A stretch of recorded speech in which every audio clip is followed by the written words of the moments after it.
Welcome, Trinitarians and everyone else. I'm so glad you're here today on the channel that loves atheists.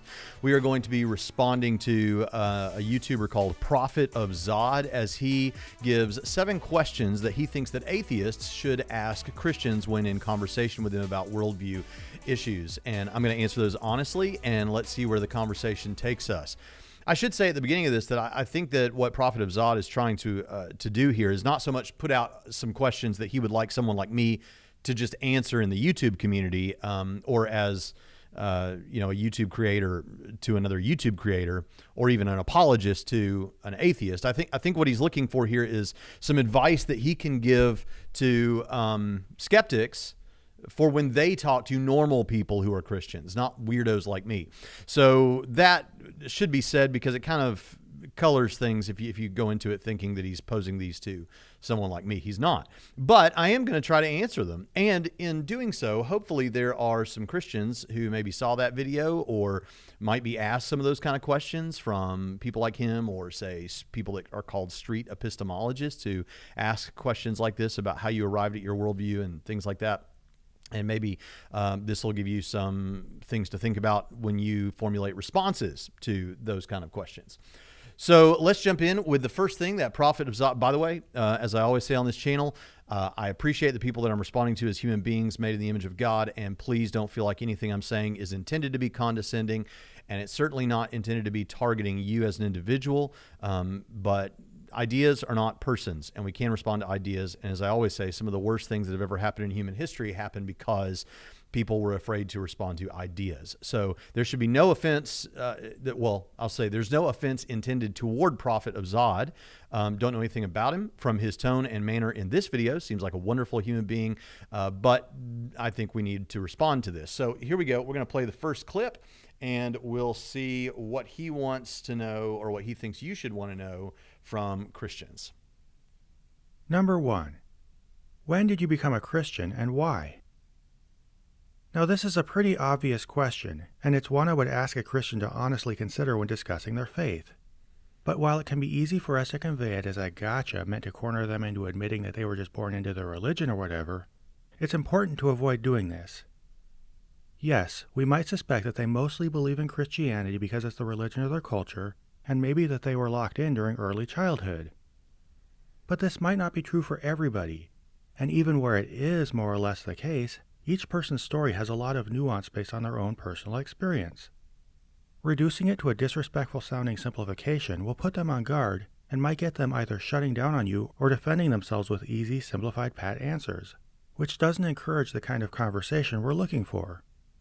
But if you instead ask this in an open, friendly, sincere way, actually being ready to hear them and make them feel heard, you can ask questions that help them think openly about how and why they became Christian. Sure, they probably didn't do so because they heard amazing arguments for God, and I doubt they chose Christianity after a careful exploration of multiple religions. However, you're not going to immediately convince a Christian of this, and doing so shouldn't be your goal. But maybe you can get the juices flowing so that, over time, they start introspecting more about a process they might not have thought a lot about. And who knows, maybe you'll come away with a richer understanding of the person and their faith journey as well. If you're not ready for that, indeed seeking it, I'd say you're not ready to be an honest, respectful participant in the conversation.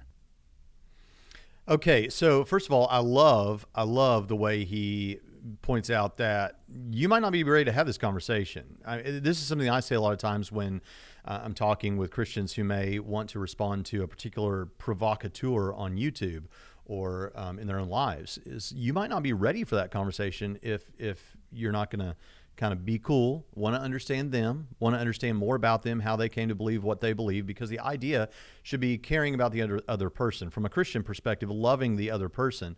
And I think that similar things atheists like Prophet of Zod would say as well. So let's take a look at, I can only answer for myself, but I can speculate about what I think is true about others. I was born into a pastor's family and intellectually believed Christianity was true. That is to say, in terms of like believing that the facts were true. I believed that for as long as I can remember. Theologically speaking, I believe I actually became a Christian early on when I began thinking about these things. Apologetics was not part of it, and it's certainly true that my culture and family oriented me incredibly strongly toward Christianity. As he suggests to his atheist listeners, I did not become a Christian after hearing incredible arguments for God or a careful examination of multiple religions. So that's my honest answer. And this comes up a lot and he's wanting to caution people against just kind of pointing this out as a kind of a gotcha moment. And I really appreciate that, oh, well, you just believe this because you were indoctrinated into it as a youngster, or it's all you knew, or culturally, or whatever like that. But it is important to note that many, many individuals who came to Christ from alternative worldviews, and arguments were a big part of it. I recently asked, because I'm thinking about doing a series, every time I hear someone say that apologetics usually doesn't work, or it's only really for people who already believe to make them feel better, I certainly agree that there is some utility there.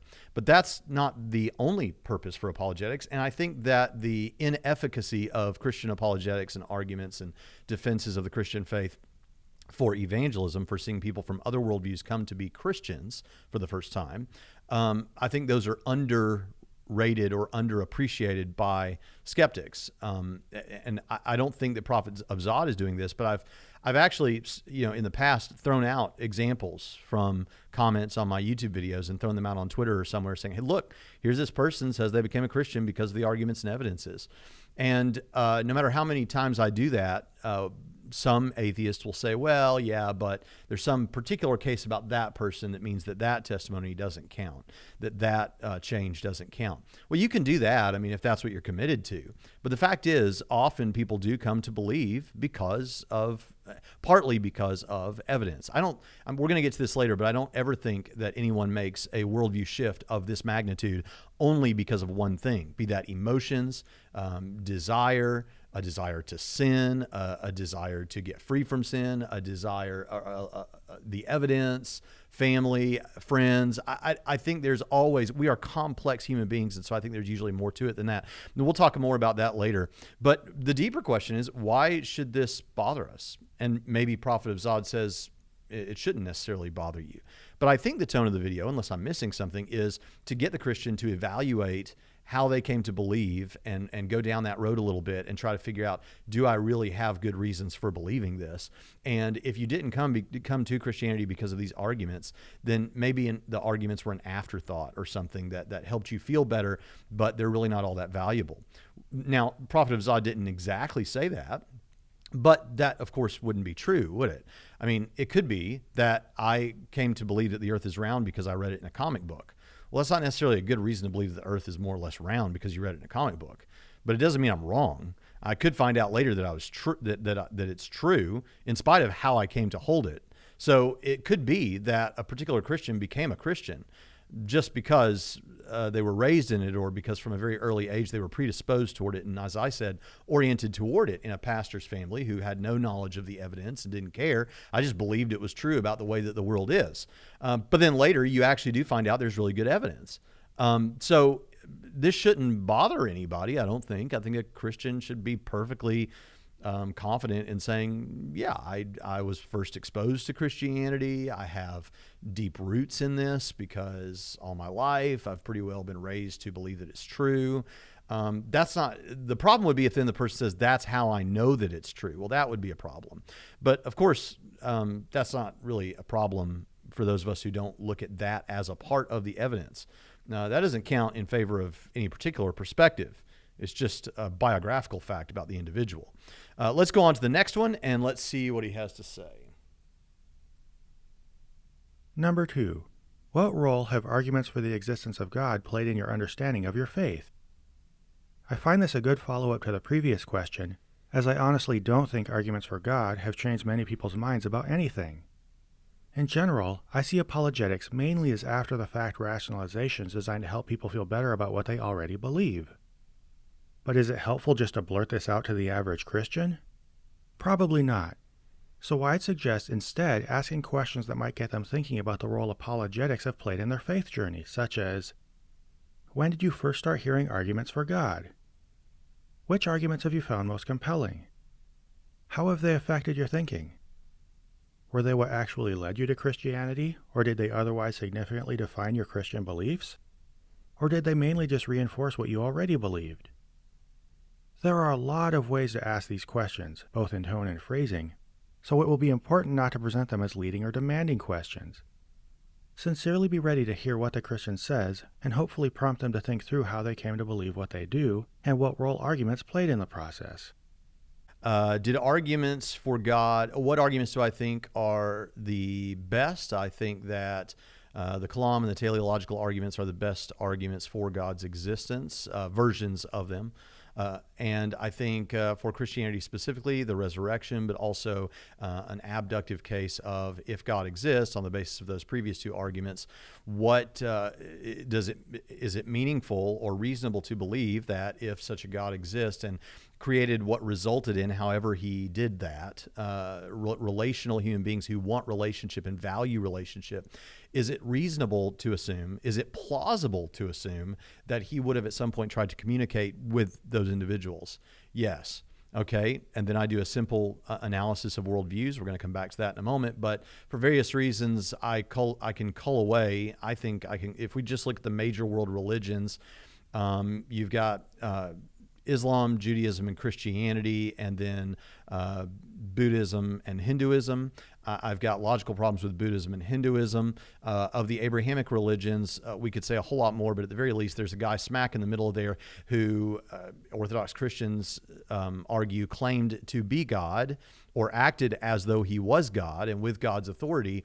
And this particular person who, as far as we know, never traveled far from his place of birth and also never really wrote anything down, so far as we know, yet is without question the most influential human being in all of history. And claimed to be speaking on behalf of God, what God wants human beings to know. So there's a case, but also the resurrection. Obviously, the resurrection would be a good Christian-specific argument. Those are the arguments that I find most compelling. There are obviously many more that I've defended on this channel, but those are the ones that I find most compelling. Are those what led me to be a Christian? Well, on the basis of my answer to the last question, no. And let's see, what else did he ask? Oh, have they? When did I become aware of them? Generally speaking, around the early 2000s, maybe 2000 or something like that, but somewhere around that area. Had a close friend who walked away from Christianity, began to become somewhat antagonistic toward my Christian beliefs. And so I began to take apart what I believe and put it back together to see what holds water. And so in the early 2000s, maybe around 2000, 1999, 2000, something like that. Let's see, he says, did arguments for God seriously define your Christian beliefs or something like that? I'd say yes, because of issues related to arguments for God. I have shifted on a number of things that are somewhat doctrinal, not really doctrinal, but kind of related to how I understand Scripture, how I understand my Christian faith. One of those would be the age of the earth, the age of the universe, how God interacts in the events of history, the nature of time, among other things. So, yeah, and that's all in addition to, because of Christian apologetics, I've actually, had to study areas of human inquiry that go beyond Christian apologetics, like philosophy and logic and things like this, that have helped me, and hermeneutics, interpretation, stuff like that, extra biblical materials, history, that has actually helped me to understand my faith in a greater way as well. And even when I'm not interested in apologetic type things, defending the Christian faith, just reading Scripture and understanding what is probably being said by the author has been incredibly helpful to my Christianity. But the apologetics directly, the arguments for God's existence, he says arguments for God, and I think what he means by that is arguments for God and then stuff related to I think it just means apologetics. And yeah, it has been helpful in affecting directly how I define my Christianity, though it is not how I initially came to Christianity. So maybe that's helpful. Let's move on to the next thing. Number 3. Do you think similar forms of argument, or any line of argumentation, would get you to consider the existence of a different God? Or of any non-Christian supernatural phenomenon? This is clearly a follow-up to question 2, and the point is probably pretty clear. If a Christian came to their faith because they were convinced by arguments, and remain in it because they continue to find those arguments most compelling, then it seems they would remain in a state of flux, constantly ready to, in fact seeking to, hear and absorb arguments for other beliefs. If argumentation changed their mind about Christianity, Might they have potential to get argued into Islam or Buddhism or New Age religions or UFOs or any number of other things? And wouldn't they be curious to investigate this possibility? This, like previous points, is something a Christian has to be ready to introspect about. They need to want to understand this part of themselves, and if coming to do so leads them to see their faith differently, it will do so by degrees in ways that don't always meet your expectations. Even many open-minded Christians may put up resistance to this question. One obvious way being to just flatly state that the evidence for Christianity is way better. But where did they get this impression? Was it from literature from within their faith by apologists for their faith? And if so, have they really considered other arguments, or just listened to speakers they already agree with, characterizing those arguments in a way that reinforces their faith? The world being a big place full of smart people who hold many different points of view, might apologists for these points of view do an equally persuasive job of presenting equally convincing arguments, if you actually listen to those people themselves? And, here's one huge key, if you did listen to them, would you feel at ease about the possibility that they were right and ready to change what you believe depending on what they said? Or would you enter the conversation on guard, finding the possibility of changing your faith disturbing? The fact is, if a Christian came to faith for purely rational reasons, they should be equally ready to leave it for purely rational reasons. If this is not the case, it's worth considering whether there are deeper, more personal reasons that they became and remain Christian. Also, notice I've never said anything about evidence. I've always referred to arguments. There's a reason apologists have to use lines of arguments for God instead of showing us evidence. And there's a reason arguments for God could be used to argue for practically any other religion or phenomenon. But that's a lot to unpack right now. Yeah, so there are actually a number of things that we should get into here. First of all, I want to say that Christianity actually accounts for non-Christian supernatural phenomena. Now, that's what he asked about. Could arguments or whatever get you to come to believe that that there's other non-Christian supernatural phenomenon, that's real? And we actually expect that. Christianity actually posits as a system-dependent belief the existence of angels and demons and supernatural stuff that God is not in favor of. So yeah, we would expect that would be the case. If I were seriously considering evidence for an alternative religion and truly started to think that the evidence for, say, Islam looked like it was really shaking out, like, oh man, I don't like this, but I think that maybe this evidence is good. My bias would obviously become a problem in trying to deal with that. But would it be disturbing? Of course it would be disturbing.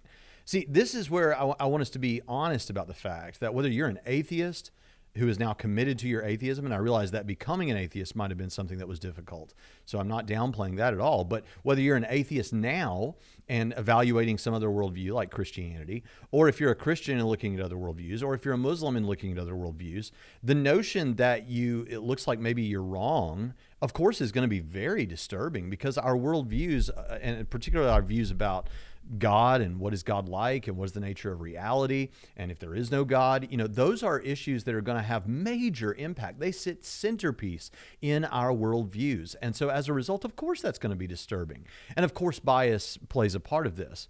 But here's the thing that I want to bring back into the mix here, is that worldview changes of this magnitude are never adopted merely because of the arguments. So I do not think that any particular atheist out there became an atheist only because of arguments or because of the lack of evidence or whatever. I just don't believe it, because that would be to say something about the human experience that I think is quite shallow and not very sophisticated, which is that we don't always even understand our own motivations for doing things and what moves us. We are very complex, and as a result, our reasons for doing things, our bias is always going to come into it. Our desires are always going to come into it.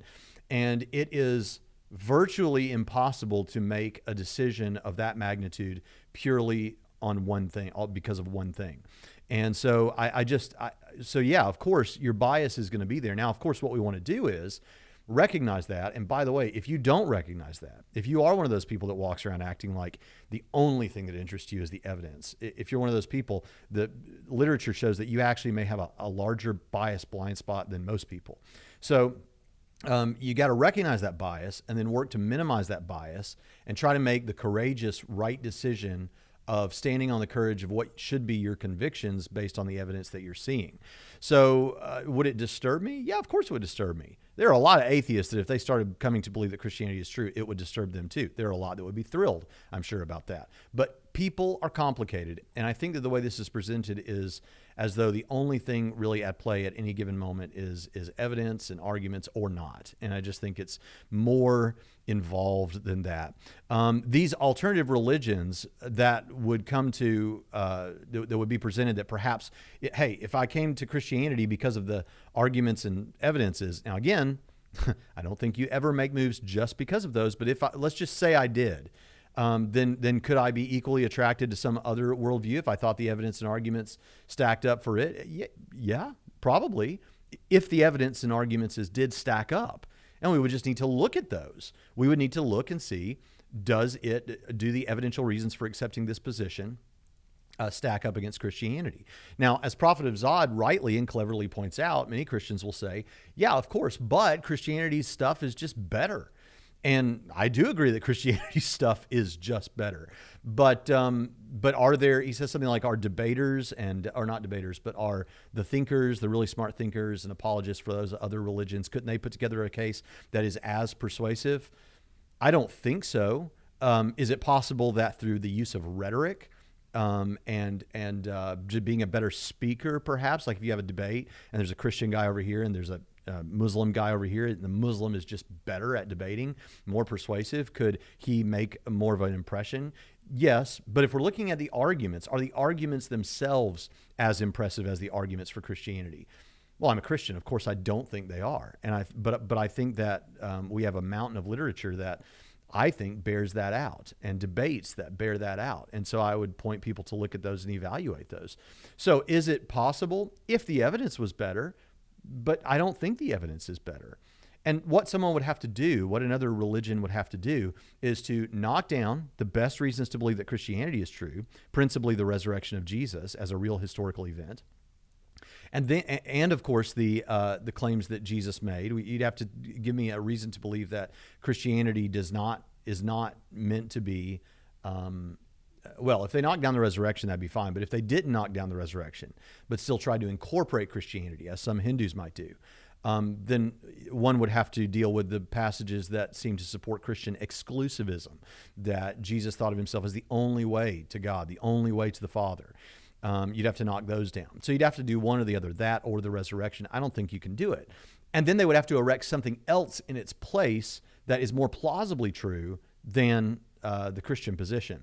So I don't see that happening. I've tried to look into that stuff. He asks, have you looked into the arguments and evidences given by others who are not Christians? I have. Has the average Christian? Probably not. But when people are having worldview questions, I happily and confidently recommend that they watch debates. I think debates are great because debates actually give you what the Christian's going to say, what the opponent is going to say, what the Christian has to say back to that, what the opponent has to say back to that.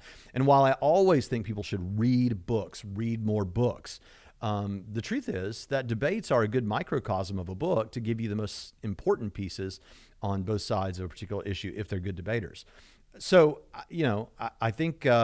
I think we try to do that. I do think, you suggested right, Prophet of Zod. I just think the Christian stuff is better. But there's another piece to this, and that is, I can't offer this to you, Prophet of Zod, or to any particular listener as an evidence or a reason why you should believe that it's true. But we Christians do believe that we have the witness of the Holy Spirit to us directly within us, confirming the truth of all of this. And we're going to talk about that in just a few moments. But I think that's an important piece of this. So I can't show you my experience of God and say, therefore you should believe. That would be nice. And maybe it does work for some people, but I can't offer that as a reason why you should believe. That's very strong, but it does for me serve as a powerful reason to believe. And so, given that we already have this evidence that I think is better, I think that that's perfectly reasonable for me. And so it's going to be very hard one would not only have to knock down these reasons to believe that Christianity is true, but for me personally, or for any Christian personally that has that experience, one would also have to better explain that. And attempts have been made, but not to my satisfaction. One thing else, he doesn't go into too much detail about this, but there's been a lot said about it, that arguments don't really count as evidence. And with arguments, you can make anything true.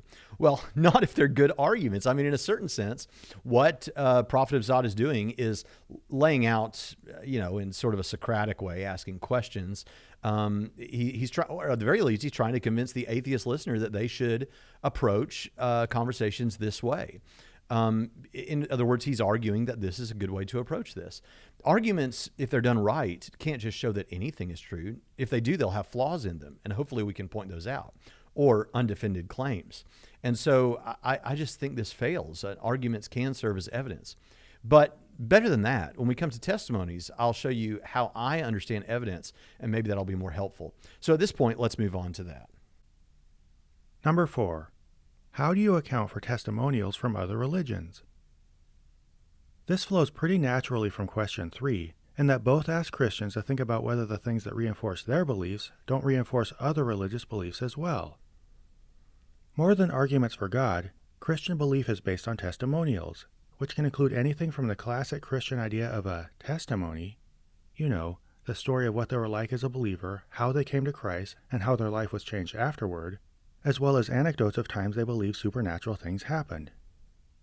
In conversations with believers I grew up with, I often run into tales of how they were about to get hurt but felt themselves mysteriously brushed away from danger, or how they spoke to demons and cast them out of people or whatever. And I'm convinced these stories are usually told by people who honestly believe. So breaking down the logic of what actually happened and pointing out ways they might be mistaken can get really personal, depending on the story. But here's the thing. People from religions all around the world have similar experiences that sound just as convincing, feel just as real to them, and carry just as much personal and emotional meaning. Their lives were changed by religion. They've seen miracles or come face to face with their culture's version of supernatural evil.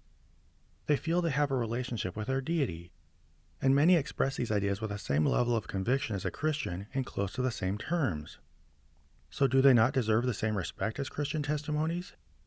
Should they be given less benefit of the doubt? If testimonies lend credibility to Christianity, do they not do the same for other religions? And in the end, what differentiates Christian anecdotes from other anecdotes?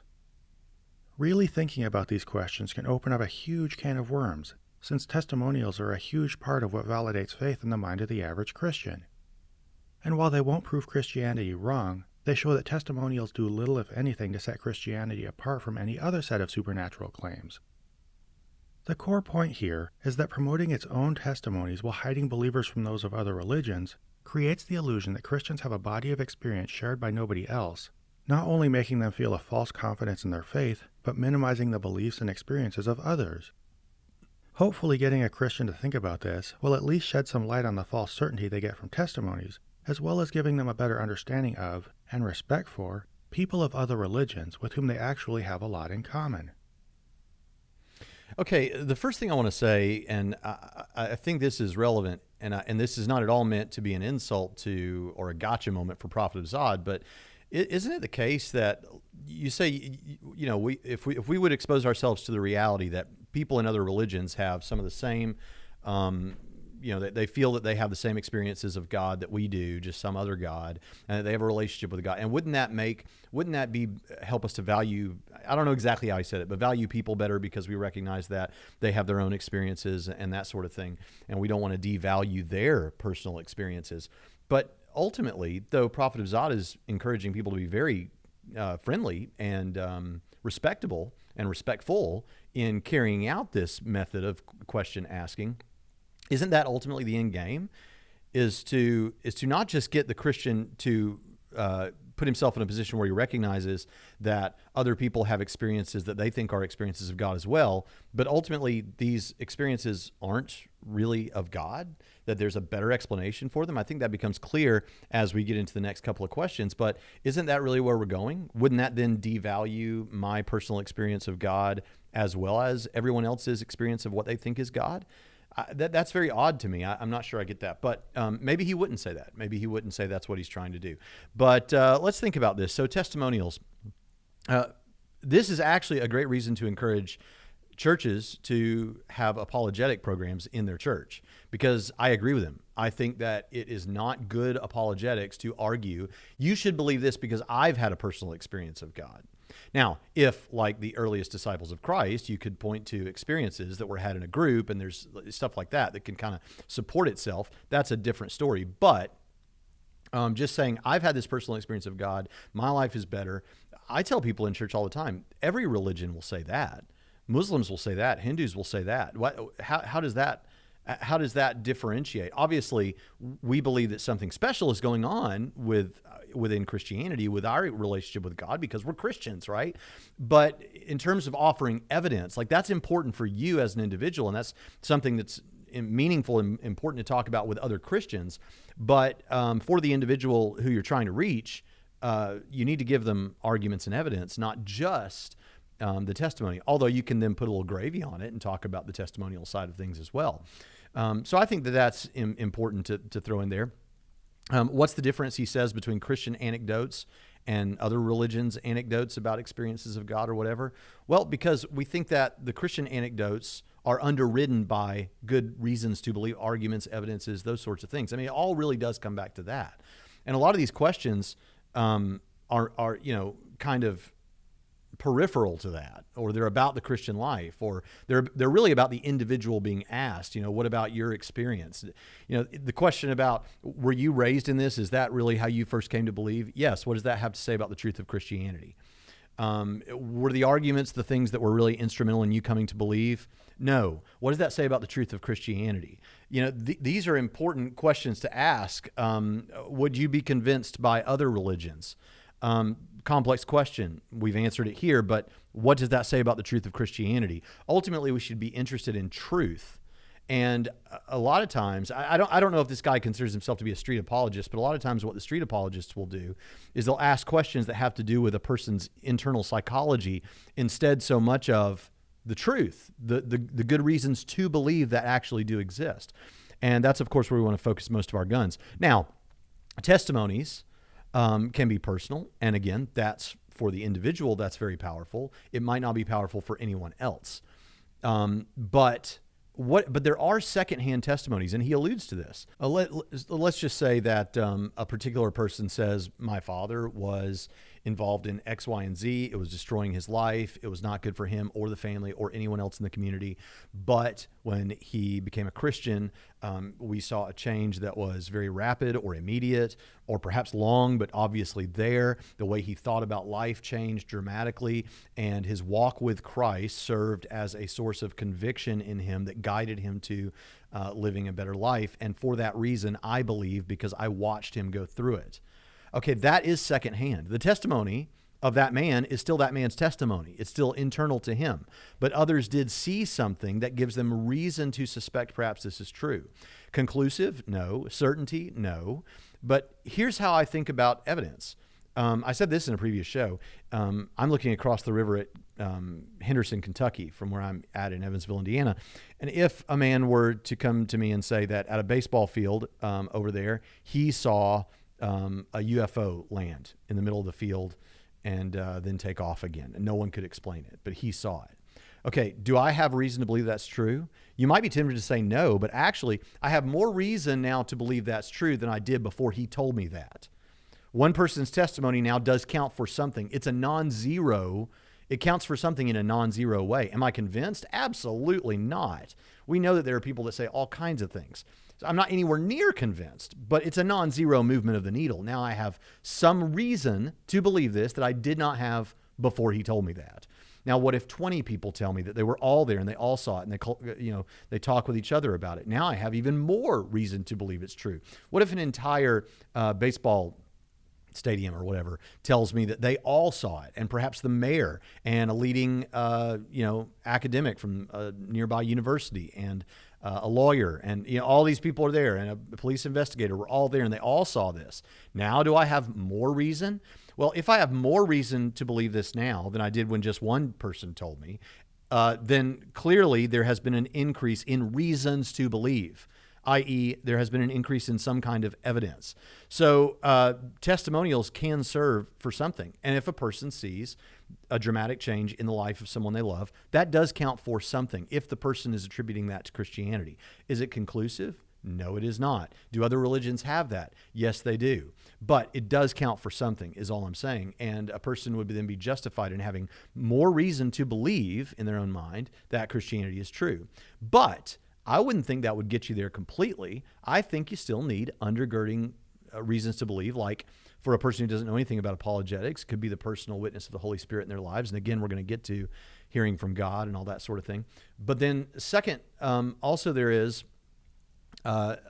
this arguments and evidences that are there. So I think all that's important, but let's move on now to the next thing. Number 5. Where did you get your understanding of atheists? Now this one might sound self-absorbed, concerned more with perception of us than with a Christian's experience. But it is a legitimate and valuable question.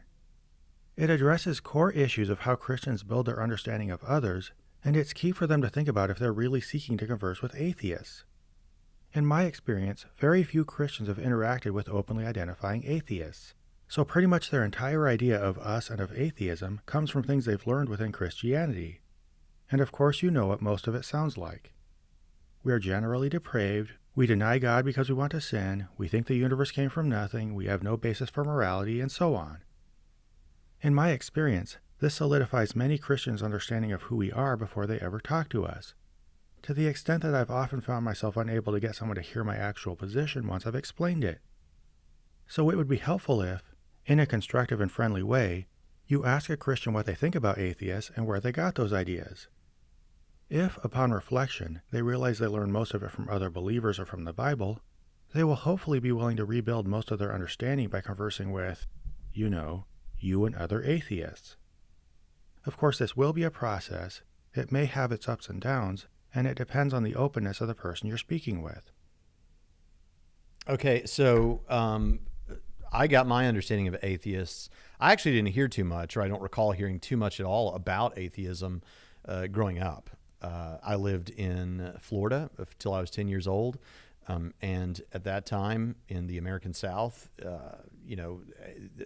the general thinking, especially among church people, is, there's atheists out there. They might be off in godless New York or California somewhere, but not where we live.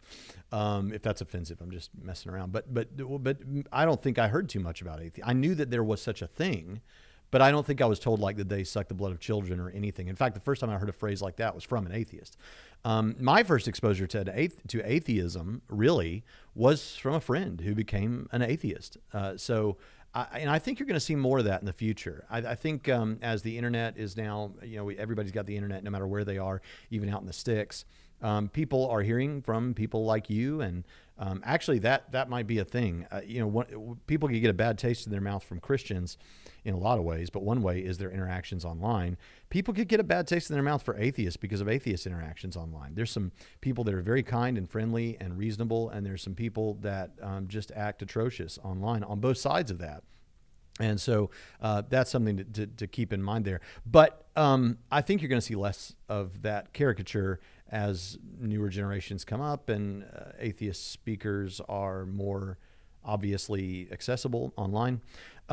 But there's obviously things we could talk about here. But for the sake of time, let me just say, he's basically encouraging atheists to live as decent people who express why they hold the moral values that they do and clearly explain what they believe about the nature of reality. I'm all for that. In fact, that's the first thing I encourage atheists to do in my own approach. To tell me about their worldview. When I'm talking to them, just as he wants the Christian to do most of the talking at first, ask them questions, let them talk. I do the same thing. My process starts with, hey, how do you answer, just so I understand where you're coming from, how do you answer the biggest questions of life? Primarily these: how did we get here? What's the meaning of life, if there is one? And what happens when we die? Because when someone tells you they're an atheist, there's all kinds of atheists. When someone tells you they're a Muslim, there's all kinds of Muslims. When someone tells you there's a Mormon, there's all kinds of Mormons. I want to know specifically how they answer those questions and approximate basically from there where they're at. I don't have everything I need to know. So yeah, explain, be a nice person, explain who you are and why. I'm all for that. There's not really a problem with this one too much. So let's move on to, we're getting done here, but this is where it gets really interesting. Number 6. Have you ever felt the presence of God? If so, what does it feel like? And how do you distinguish it from the emotional or calming experiences that accompany music or meditation? Many evangelicals would say that they're not in a religion and that they instead have a relationship with God. So this being the case, they must interact with Him, and this interaction largely comes in the form of feeling His presence, depending of course on the denomination, church, and person. In fact, God's presence is what defines His existence and personality for many of them, to the extent that it's said you can argue apologetics all day long, but in the end you can't explain away the experience of God. And honestly, I wouldn't try, because doing so verges on trying to tell Christians what they think and feel inside, which is as disrespectful and unconstructive as Christians trying to tell us why we're atheists and won't often get a conversation anywhere. Instead, you might ask what exactly happens when they feel God's presence, just taking their own internal experience for what it is. What do they actually feel during times of prayer or worship? Is it a warm feeling? A sense of peace? Of clarity? If there's anything more, what is it? Depending on what they say, you might ask what convinces them that the experience is or comes from God, and how much they might just label the experience based on what they've already learned about Christianity. Of course, there are all kinds of shortcuts a person can use to cope with these questions, but to whatever extent a Christian openly ponders them, there's a good chance it will get them to notice similarities between experiencing God's presence and the feelings that accompany musical and meditative experiences. In light of this, you might also ask what steps the person takes to experience God. There's usually some preparation that goes into helping conjure God's presence, including setting up the right environment, choosing music sets, bringing yourself into a certain state of mind, surrounding yourself with like-minded people, hearing inspiring words, and so on. And of course, almost all of these run suspiciously parallel to non-religious exercise that bring people, sometimes including Christians, into similar states of mind. Of course, it can always be said that these experiences just counterfeit God's presence or are even demonic, so as always, it takes time for Christians to digest these ideas and make what they will of the parallels. I can't emphasize enough that you need to respect a believer's space and give them room to process their doubts, or not, in their time and way, just as you probably did. Okay, with this, you're seeing the light on my shirt here from the window. Sorry about that. I don't normally record this time of day, but yeah, so feeling God. In terms of the physical side of those experiences, I actually think that whether you're listening to music or some other religion worshiping some God or whatever, people talk about the different ways that they have had similar experiences to what they think Christians are talking about when they talk about experiencing God. And I think that there's a good reason for that. And you might not expect me to say this, but I think in terms of the physical side of those experiences, I think they utilize the same brain systems. I did a whole episode on this, and I'll link it in the description, but Andrew Newberg presented he's done a lot of work on this. He's talked about these things, what is happening in the brain when someone is having a religiously informed experience. And it's very interesting. There's a book that I don't think is written by Christians, written by neuroscientists from years ago, called Why God Won't Go Away. And I remember it dealt with a lot of this. It's the blood flow to certain parts of your brain are slowed, and there's a focus on other parts of the brain. And it creates, it's one of the things at least, that creates these feelings of whatever. We'll talk about the content of those feelings in just a moment. But the feeling that people have when they're feeling God or think they're feeling God, or are in the midst of a concert where there's something almost worshipful going on, or whatever. And it might surprise you that I say that, but don't call me a heretic yet, Christians. I'll come back in just a moment and tell you what I think is going on there, why that's important. So here's Andrew Newberg talking about it. The question as to whether or not we are hardwired for religion and spirituality, I think is a very important one. When we look at how the brain works, it looks like the brain is able to very easily engage in religious and spiritual practices, ideas, and experiences. All the brain scan studies that we've done show that there are multiple parts of the brain that seem to get involved. So it really does look like the brain is so easily capable of having these experiences. Now, exactly how that ability got into the brain is, of course, a much more complex and both philosophical and scientific question. The scientists would say, well, maybe it was through millions of years of evolution that because being religious or spiritual was an adaptive process, it got incorporated into the biological mechanisms of the brain. And there's certainly a lot of reasons to support that. And of course, if you're a religious individual, it also makes sense that if there's a God up there and we're down here, that we would have a brain that's capable of communicating to God, praying to God, doing the things that God needs us to do. Otherwise, there would be this kind of fundamentally silly disconnect. We wouldn't be able to have any kind of interaction with God. Yeah, and notice that the first thing that he mentions, it's almost like he's setting up a dichotomy here, but it's actually, it doesn't have to be. I mean, you could have this process have come about through evolutionary means or whatever for a particular, or at least it seems like it was for a particular reason that serves in your biological survival or flourishing or whatever. And that also be how God intended for you to have this capacity. But it is an interesting thing. And that's why this is not dealt with shallowly by people like Andrew Newberg, because they recognize that, wait a minute, this is really weird that we have this capacity. Why is this here? How did it get here? This is interesting. It's almost like, you've got this antenna for God or something for having these religious experiences. So the physical side of that, just like I think that I have a hand that is able to grip things because God intended for man to have or to ultimately have a hand that is able to grip things. I think that I have a brain that is wired up for religious experiences because God wanted us to have religious experiences with Him. And that people can exercise that in contexts that are not worship of the one true God or experiences of the one true God, but are aimed at some idol, we might say, that's perfectly to be expected on Christianity, because just read the Bible. There are obvious warnings about worshiping. That is, we could say, utilizing your ability to have a religious experience not toward the wrong thing, but toward the right thing. But then beyond that, I would also say, I don't think that something physical is all that's going on. And again, when a Mormon tells me that they experience the quote unquote burning in the bosom that testifies to them that Mormonism is true, I don't question that they had that experience. Don't worry about that with me. I question the content of that experience, or better yet, the source of that experience. That's what really matters the most to me. But then also, again, I think that, do I have experiences like that? Yes, of course I do. But I wouldn't just trust those experiences. That goes into a larger realm of reasons why I hold the positions I do and what my relationship with God looks like. Obviously, I still want arguments and evidence and things like that to go underneath these things. But I do have my own personal experiences of God. And what is it like to feel God?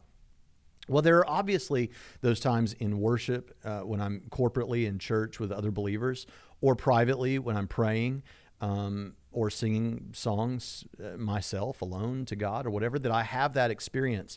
And I think that side of it is something like what other people have in other religions, or in a rock concert or whatever else.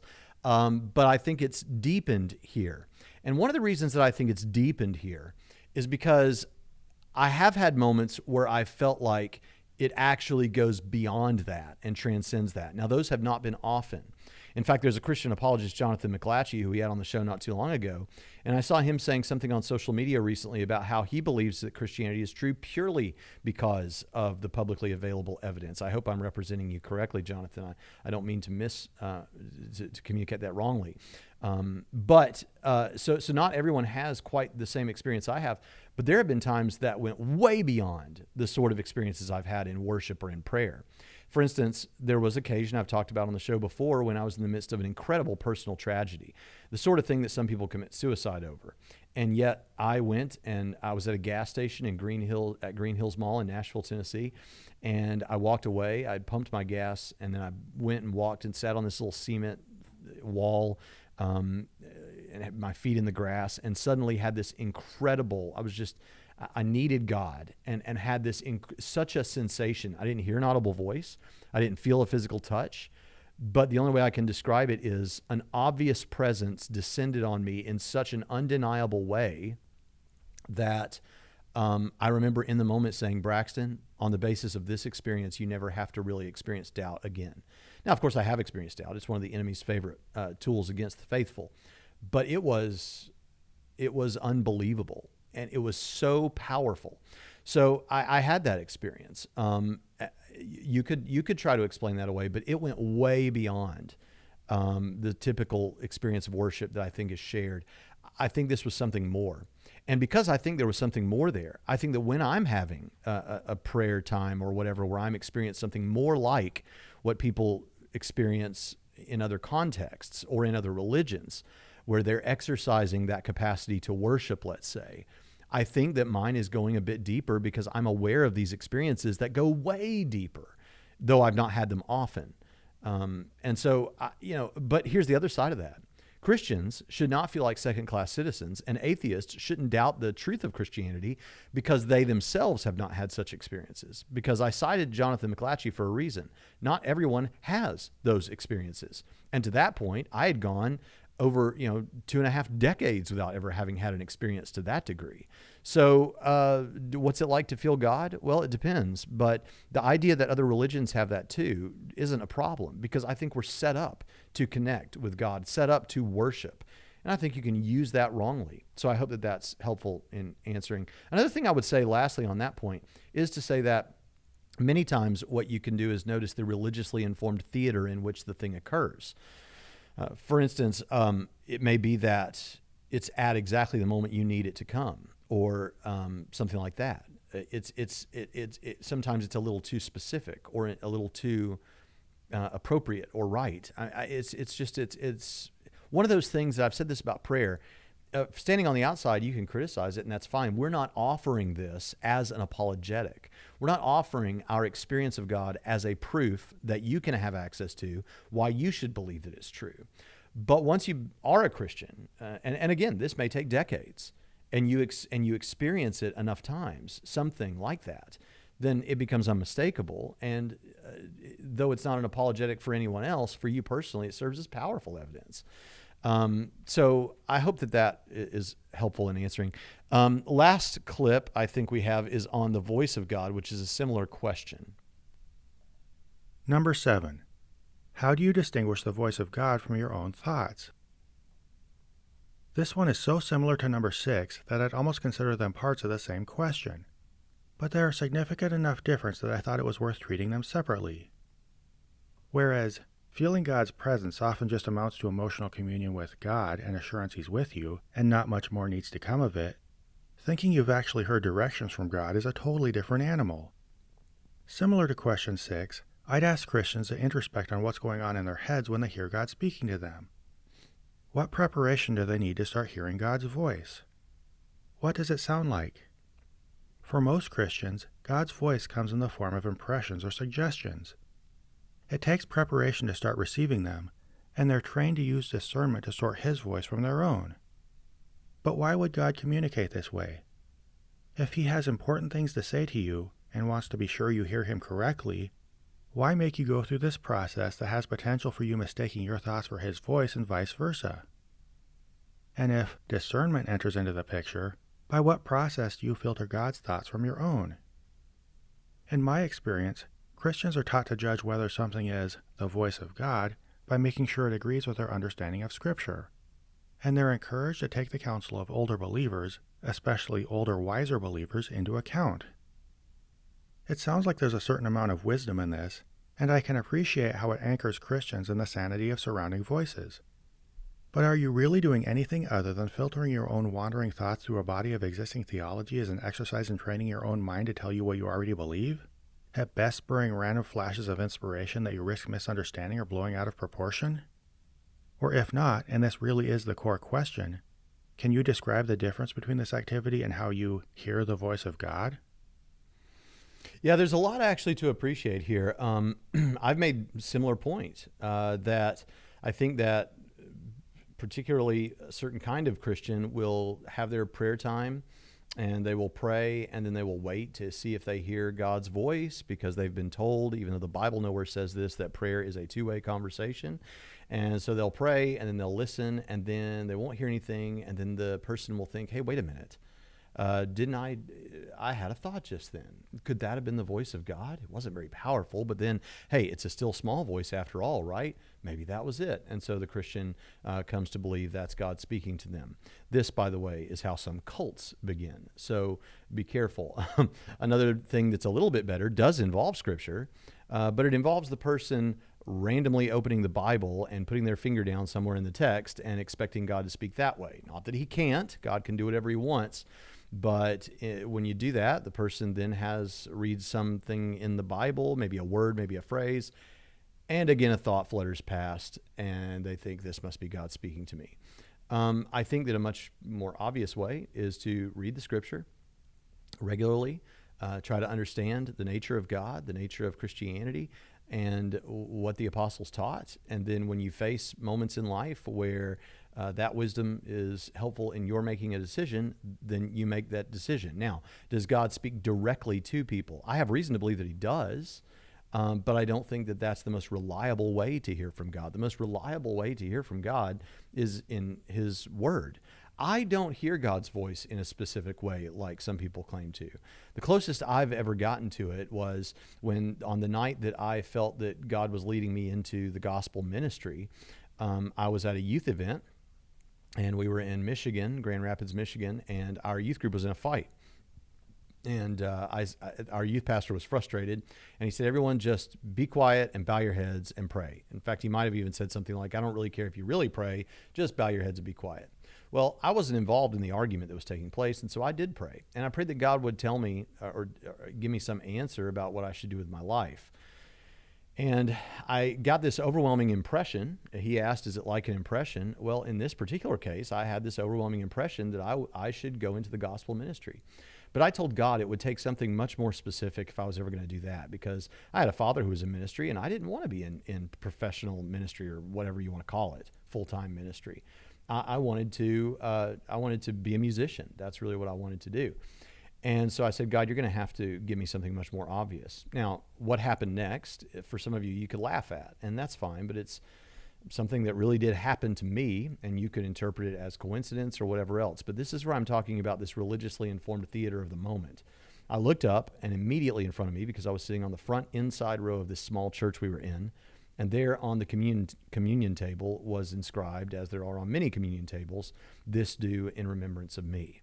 Well, when I had just asked God to give me something very obvious that I should be in the gospel ministry, and then I saw that, to my mind, that was all I needed, and I knew it. And one of the reasons that I believe that was true and that I needed that was because it's not what I would have chosen for myself. In a sense, I didn't really want this. Some ministers of the gospel look at a pulpit and their mouth waters because they just can't wait to preach. But for me, it wasn't the case. I'm an introvert. I wasn't really wound up for it, but I've done it, and God's blessed, and honestly, I wouldn't have ever chosen differently. Now I'm glad. But I wasn't then. Was that God's voice? I don't know. Did God want me to do this? I'm convinced he did. But I don't hear God's voice in an audible way like some people do. But then again, we don't really offer that as a way to hear God's voice. You can sense in we don't offer that, as an apologetic, the hearing of God's voice. You can sense almost in Prophet of Zod something like, it's a little too convenient if you're just saying it should be backed up by Scripture and you should check it all by Scripture and the wisdom of others around you. That's just too convenient. I mean, come on. Doesn't that filter out other influences? Well, first of all, it's going to be very hard in today's world to filter out non-Christian influences, so you shouldn't be too worried about that. But if it seems convenient, yeah. But again, we're not offering this as a reason to believe. We don't believe Christianity is true on the basis of these things. We believe Christianity is true. Some people do. But for those of us that are interested in having conversations on worldview, we're probably convinced Christianity is true now because of, yes, the internal witness of the Spirit that we think we have, but also because of arguments and evidence. And so to wrap up, I'd like to bring everything back to that. That's really the thing here. We believe Christianity is true, yes, because of personal experiences, but undergirded by arguments and reasons to believe, evidence. And so these questions that we have before us today about when did you first hear, what role did arguments have, what about other religions, how do you deal with these testimonials, and other religions have these testimonials, and how do you understand atheists? All of these questions are interesting and they're important, and he's right. We should think about them and talk about them. But they don't directly have anything to do with whether Christianity is true or not. And that's what I'm most interested in. So I've enjoyed this time that we've had together. I hope that if Prophet of Zod sees this, that he appreciates the tone with which it was brought. There's never any intention to insult or to make fun of or hurt the individual. I think these are thoughtful questions, frankly. But ultimately, I think that we have honest answers. And when it comes to why we believe what we believe, I'd rather have conversations about the arguments and evidence that I think we have.